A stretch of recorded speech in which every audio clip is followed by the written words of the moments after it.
I believe that it is not the task of any one country to say to another what they should do, even if it is a question of helping.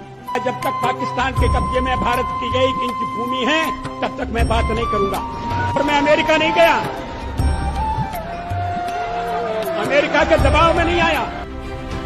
नमस्कार दोस्तों, आज इस video के माध्यम से हम बात करेंगे ऑपरेशन सिंदूर के होने के बाद के घटनाक्रम के बारे में। 7 मई या यूं कहें 6 मई की रात से लगभग ऑपरेशन सिंदूर चलाया गया। हमने देखा कि किस तरह से अप्रैल महीने में हमारे मासूम 26 भारतीय लोगों की निर्मम हत्या कर दी गई पाकिस्तान के आए हुए उन टेररिस्टों के माध्यम से, आतंकवादियों के माध्यम से। ऑपरेशन सिंदूर हमारी मजबूत और बहादुर सेनाओं की शौर्य गाथा दिखा रहा है। पूरा विश्व ने देखा कि किस तरह से भारत अपनी एकता और अखंडता की रक्षा करता है, और जब बात भारत की आन बान शान पे आती है तो उसकी सेनाएं किस मजबूती से जवाब देती है।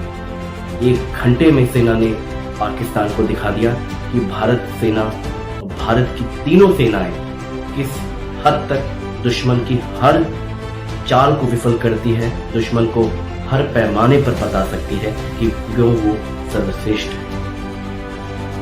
ऑपरेशन सिंदूर लगभग 3 दिन तक चला, और ऑपरेशन सिंदूर के माध्यम से हमने कई सारे टेरर कैंप्स को बर्बाद किया, नेस्तनाबूद किया।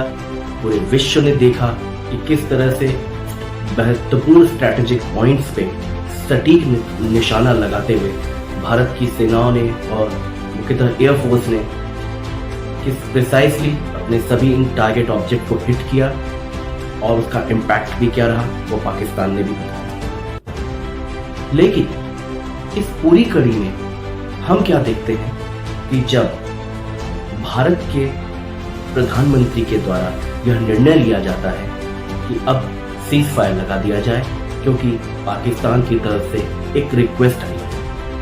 लेकिन अपनी बातें आगे बढ़ाने से पहले आइए देखते हैं इन कुछ महत्वपूर्ण वीडियोस का जो पुराने आर्काइव्स के हैं, और किस तरह से पाकिस्तान के बारे में और युद्ध की स्थिति के बारे में, खासतौर से पीओके के बारे में भारतीय जनता पार्टी के प्रमुख नेताओं जैसे कि योगी आदित्यनाथ जी, हमारे देश के गृह मंत्री अमित शाह जी और प्रधानमंत्री मोदी जी के बयान है। किस तरह से, आइए उसको सुनते। तो माहिर इसलिए एग्रेसिव हूँ कि जम्मू एंड कश्मीर के पीएको को आप भारत का हिस्सा नहीं मानते हो क्या?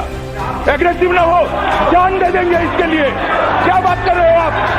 एग्रेसिव होने की क्या बात कर? आप देखना, चुनाव के बाद मोदी जी को तीसरी बार प्रधानमंत्री बने दीजिए। अगले 6 महीने के अंदर आप देखेंगे कि पाक अधिकृत कश्मीर भी भारत का हिस्सा हुआ। प्रेशर पैदा करने की ताकत आज हिंदुस्तान में 100 करोड़ का देश है। पूरी दुनिया पे प्रेशर हम पैदा कर सकते हैं। हमको मार के चला गया, पाकिस्तान ने हम पर हमला बोल दिया मुंबई में, और हमारे मंत्री भी अमेरिका गए और रोने लगे, ओबामा ओबामा ये हमको मार के चला गया, बचाओ बचाओ। ये कोई तरीका होता है क्या? पड़ोसी मार के चला जाओ और अमेरिका जाते हो? अरे पाकिस्तान जाओ ना। क्या तरीका होता है? पाकिस्तान जो भाषा में समझे समझाना चाहिए। वही तो आपने सुना कि किस तरह से प्रधानमंत्री ने भी बताया और गृह मंत्री ने भी बताया कि पीओके भारत का अभिन्न अंग है, उसके लिए जान दे देंगे। और अगर कोई पाकिस्तान की तरफ से इस तरह अटैक होता है तो किसी को भी इन्वॉल्व करने की जरूरत नहीं है, अमेरिका जाने की जरूरत नहीं है। उसका मुंहतोड़ जवाब देना चाहिए। पाकिस्तान जिस भाषा में जवाब चाहता है उस भाषा में जवाब देना चाहिए। इनके एक बड़े नेता योगी आदित्यनाथ जी तो कहते हैं कि तीसरी बार सरकार बनने पे 6 महीने के अंतर्गत पीओके भारत का हिस्सा होगा। आज इतने दिन बीतने के बाद हर भारतीय ठगा हुआ महसूस कर रहा है, दुख में है, क्रोध में भी है। आखिर ऑपरेशन सिंदूर के बाद जब भारत इतने स्ट्रेटेजिक एडवांसमेंट पॉइंट पे था, जब हम पर्याप्त प्रेशर पाकिस्तान पे बना सकते थे, तो आखिर सीज फायर क्यों करना पड़ा? पाकिस्तान की तरफ से रिक्वेस्ट आई और हम मान गए। प्रधानमंत्री जी, ये वही पाकिस्तान है जिसने पीओके में अपने पूरा विस्तृत टेरर का एक इंफ्रास्ट्रक्चर बना रखा है। वहां पे लॉन्च पैड हैं, आतंकवादी समूहों के ट्रेनिंग कैंप्स हैं, ये साबित भी हो चुका है, और भारतीय सेनाओं को तो उनकी चिन्हित लोकेशन तक पता है। तो आखिर आपको क्या, कौन सी ऐसी परिस्थितियां जागृत हुई जिससे आप हिचक गए और भारत का जो सपना था, हर भारतीय का सपना था कि पीओके को भारत में विलय करा के अखंड भारत की परिकल्पना, तो आखिर आपने देश के लोगों को धोखा क्यों दिया? पूरा देश आपसे जानना चाहता है कि पीओके जो भारत का हिस्सा है, और यह समय था जब पीओके में भारत को मिला कर लेने का, आप पीछे क्यों हट गए? आपके ऊपर किसका दबाव था, किसका प्रेशर था? यूएस प्रेसिडेंट बार बार इस बात को दोहरा रहे हैं कि उनके इंटरवेंशन के बाद से सीज फायर हुआ, वो बोल रहे थे इसलिए सीज फायर हुआ, और उनका एक वक्तव्य है, आइए पहले उसको सुनते हैं। My administration successfully brokered a historic ceasefire to stop the escalating violence between India and Pakistan, and I used trade to a large extent to do it. I said, fellas, come on, let's make a deal. Let's do some trading. Let's not trade nuclear missiles. Let's trade the things that you make so beautifully. And they both have very powerful leaders, very strong leaders, good leaders, smart leaders. इस वक्तव्य में वो साफ बता रहे हैं कि US के इंटरवेंशन के बाद से सीज फायर हुआ, और मैंने दोनों महान राष्ट्रों को समझाया कि ऐसे नहीं चल सकता, अगर ट्रेडिंग करनी है यूएस के साथ तो सीज फायर कर लो। क्या भारत की संप्रभुता से समझौता करना आपको गवारा गुजरा नरेंद्र मोदी जी? किसने आपको हक दिया हम हिंदुस्तानियों के आत्मसम्मान के साथ, हमारे भारत की संप्रभुता के साथ खिलवाड़ करने का? आपने भारत की जो सामूहिक आवाज थी उसको दबा दी, और आज उसके बाद आप विभिन्न प्रकल्पों से समझाने का प्रयास कर रहे हैं, विजिट्स कर रहे हैं। आखिर देश पूछना चाहता है कि आपने भारत के मान सम्मान के साथ समझौता क्यों किया नरेंद्र मोदी जी? और एक और चीज, ऑपरेशन सिंदूर खत्म हुआ और इसका भी किस तरह से माइलेज दिया जाए, भारतीय जनता पार्टी ने यात्राएं शुरू कर दी, लेकिन अपने नेताओं के अंदर की गंदगी को साफ नहीं कर पाए। आइए सुनते हैं इनके कुछ बयान। हमारे मोदी जी समाज के लिए जी रहे, समाज के लिए जान लगा रहे, और जिन्होंने हमारी बेटियों के सिंदूर उजाड़े थे वही कटे पिटे लोगों को हमने उन्हीं की बहन भेज करके उनकी ऐसी तीसरी करवाई। मोदी जी और यशस्वी प्रधानमंत्री जी को हम धन्यवाद देना चाहेंगे, और पूरा देश की वो सेना, वो सैनिक उनके चरणों में नतमस्तक है। आपने ये बयान सुने, किस निर्लज्जता से ये बयान दिए गए, और ये बयान हैं किनके?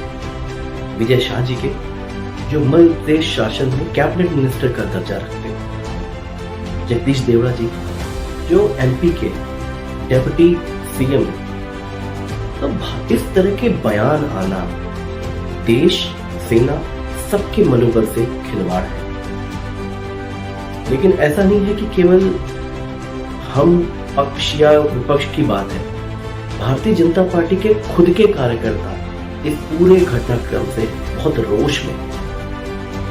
उनकी हाल फिलहाल में मशहूर एक्ट्रेस और हिमाचल से जो एमपी है कंगना रणौत जी, उन्होंने एक ट्वीट किया किस तरह से डोनाल्ड ट्रंप जी का एक तानाशाही रवैया चल रहा है, और किस तरह से वो भारत के साथ ट्रेड करने को लेकर धमका रहे हैं दूसरी कंपनियों को, उसको लेकर उन्होंने एक ट्वीट किया। हद तो तब हो जाती है जब भारतीय जनता पार्टी के राष्ट्रीय अध्यक्ष का उनके पास कॉल आता है और वो ये ट्वीट डिलीट कर देती है, और ये बात वो खुद ट्वीट करके बताती हैं कि मैं पार्टी के नेशनल प्रेसिडेंट का कॉल है और मैंने फिर ये ट्वीट किया। किस तरह से और किस तरह का मैसेज हम दे रहे हैं, यह पूरा देश देख रहा है। प्रधानमंत्री नरेंद्र मोदी एक पहले और एकमात्र प्रधानमंत्री हैं जो विदेश में जाकर एक पार्टी विशेष के नेता के लिए उन्होंने कैंपेन किया, वोट मांगे। वो नेता कौन थे? और कोई नहीं, मिस्टर डोनाल्ड ट्रंप। और डोनाल्ड ट्रंप जब दोबारा यूएस प्रेसिडेंट बने, उन्होंने क्या किया? उन्होंने एंटी इंडिया स्टैंड दिखाना शुरू कर दिया। भारत और पाकिस्तान को एक तराजू में तोलना शुरू कर दिया। यह भारत के मान सम्मान और संप्रभुता पे गहरी चोट है जो पूरा विश्व देख रहा है और भारत खासतौर से आम भारतीय ठगा हुआ महसूस करता है।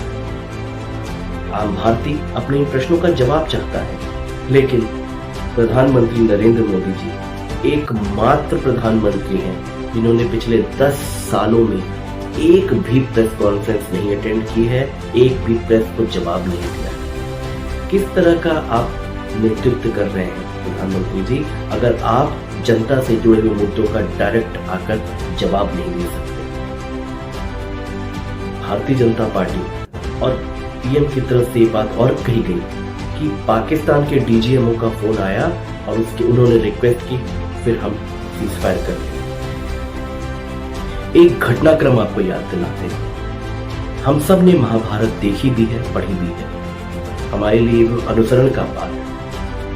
गीता में भी हमने पढ़ा है कि किस तरह से जब कर्ण के रथ का पहिया फंस जाता है और कर्ण अर्जुन से मानवता की दुहाई देते हैं कि हे अर्जुन, अभी मेरे साथ युद्ध न करो, मेरा रथ का पहिया फंस गया है। श्री कृष्ण जी क्या बोलते हैं, हे कर्ण, तब तुम्हारी न्याय प्रणाली, तब तुम्हारी मानवता की दुहाई कहां थी जब द्रौपदी का चीरहरण हो रहा था। तभी श्री कृष्ण अर्जुन से बोलते हैं, हे पार्थ, तीर चलाओ, बाण चलाओ लोग। हम पाकिस्तान जैसे स्टेट्स की बात पर विश्वास करें और न्याय प्रणाली की हम बात दुहाई दें। किस बात की न्याय प्रणाली? जो राष्ट्र ओपनली टेररिस्टों के साथ घूमता है, उनको ओपनली फंड करता है, लॉन्च पैड बनाता है, उनके साथ मानवता की दुहाई, उनके साथ न्याय प्रणाली। और आखिरी में किस तरीके से हमारे साथ हाल फिलहाल में हमारे विदेश मंत्री जयशंकर जी का बयान आता है कि हमने पाकिस्तान को फोन करके ये बता दिया था कि हम केवल आपके टेररिस्ट ठिकानों पर हमला करने वाले हैं, तो मिलिट्री दूर हो जाए, मिलिट्री से हो जाए कि हम केवल टेररिस्टों पर अटैक करने वाले हैं। क्या जयशंकर जी का यही अनुभव रहा है अपने पूरे कार्यकाल में? पाकिस्तान को वो इन्फॉर्म कर रहे हैं कि हम आपके टेररिस्टों पर अटैक कर रहे हैं। पाकिस्तान के लिए टेररिस्ट और पाकिस्तान आर्मी में कोई फर्क है? हम विदेश मंत्री की इस अपरिपक्व बिहेवियर की भी निंदा करते हैं और तत्काल प्रभाव से ऐसे लोगों पर प्रधानमंत्री नरेंद्र मोदी को कार्रवाई करनी चाहिए। लेकिन अंततः प्रधानमंत्री नरेंद्र मोदी से जो हमने ये सवाल उठाए, उनका जवाब एक आम भारतीय चाहता है। उम्मीद करते हैं प्रधानमंत्री नरेंद्र मोदी जी इस बार जवाब देंगे, भागेंगे नहीं। जय हिंद, जय भारत। साथियों, YouTube वीडियोस का ये सिलसिला हमेशा इस तरह आप सभी के साथ चलता रहेगा। हमारे चैनल को जरूर सब्सक्राइब करें, हमारे वीडियोस को जरूर लाइक करें और अपना कमेंट भी प्रोवाइड करते रहें। फीडबैक से हमें अपने चैनल को इम्प्रोवाइज करने में, अपने कंटेंट को इम्प्रोवाइज करने में बहुत सहयोग मिलता है। हमारे अपकमिंग वीडियोस क्या आने चाहिए, इसमें भी अगर आपका फीडबैक हमें टाइमली मिलता रहेगा तो we can grow all together as a community. तो इस चैनल के माध्यम से आपके कमेंट्स का हमें इंतजार रहेगा, आपके फीडबैक का इंतजार रहेगा। हमारे बायो में हमने कम्युनिकेशन डिटेल्स मेंशन है, तो उसका उपयोग करें और हमें अपना फीडबैक बताएं कि हमें अपने चैनल में नेक्स्ट वीडियो किसका आना चाहिए। धन्यवाद।